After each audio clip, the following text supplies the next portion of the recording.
حضرت عائشہ صدیقہ رضی اللہ تعالیٰ عنہ فرماتی ہیں میرے پاس ایک عورت آئی تو میں نے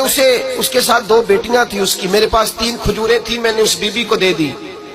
2 بیٹیاں تھی۔ اس عورت نے کیا کیا، میں دیکھ رہی تھی، ماں تھی نا اور بیٹیوں کی ماں تھی،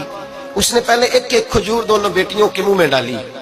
اور پھر جو کھجور اس کے پاس بچ گئی میرا خیال تھا یہ کھائے گی، لیکن اس ماں نے اس کھجور کے 2 ٹکڑے کیے اور وہ بھی اپنی بیٹیوں کے منہ میں ڈالے۔ حضرت عائشہ صدیقہ فرماتی ہیں اس کا عمل اتنا حسین تھا،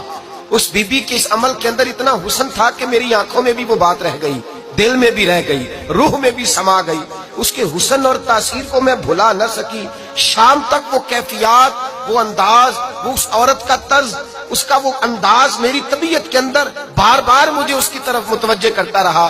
شام کو محبوب تشریف لائے، نبی کریم صلی اللہ علیہ وسلم شام کو جب تشریف لائے تو حبیب پاک علیہ السلام کو میں نے بتلایا، میں نے کہا حضور بی بی آئی تھی،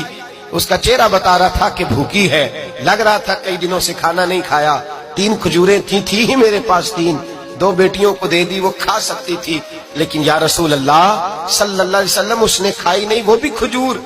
2 ٹکڑے کر کے بیٹیوں میں بانٹ دی ہے۔ حضرت عائشہ کہتی ہے دیر تک حضور میری بات کو سنتے رہے، دیر تک میری طرف دیکھتے رہے، اس تصور کو، بیٹی کے پیار کے اس ذائقے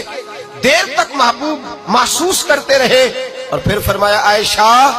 جو دنیا میں بیٹیوں کی وجہ سے آزمایا جائے گا، جب قیامت کا دن آئے گا تو رب اس سے حساب نہیں لے گا، بے حساب ہی جنت میں داخل فرما دے گا۔ اللہ پھر اس سے حساب نہیں لے گا جو بیٹی کے سبب سے آزمایا جائے۔ یعنی حضور نے باپ کو کہا کہ بیٹی کو مصیبت نہ سمجھنا، اگر کبھی اس کے میکے سے جھگڑے کا پیغام بھی آ جائے،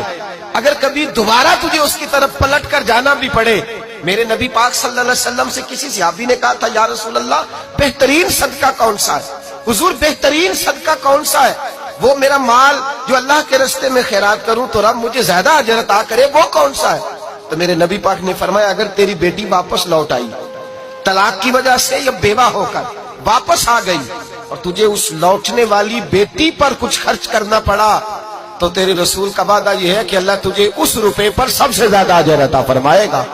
اس پیسے پر اللہ تجھے سب سے زیادہ۔ انہیں بوجھ نہ جاننا، ان کی آزمائشوں پہ پریشان نہ ہونا۔ گھر کبھی بیٹی کا پیغام آ جائے کہ اس کو پھر سے یہ تکلیف ہوئی ہے، باپ سمجھنے لگا تھا کہ میں تو فارغ ہو گیا، نکاح کر کے میں فارغ ہو گیا، پھر اگر کبھی اسے پیغام آئے تو میرے مصطفیٰ کریم نے فرمایا وہ پریشان نہ ہو، وہ دکھی نہ ہو، بلکہ جو بیٹی کی وجہ سے آزمایا جائے گا اس سے تو حساب ہی نہیں لیا جائے گا، اللہ بغیر حساب ہی جنت عطا فرما دے گا۔ اتنا بڑا مقام، اتنی بڑی عظمت اور فضیلت اللہ کے رسول نے بیٹیوں کے ماں باپ کو عطا فرمائی۔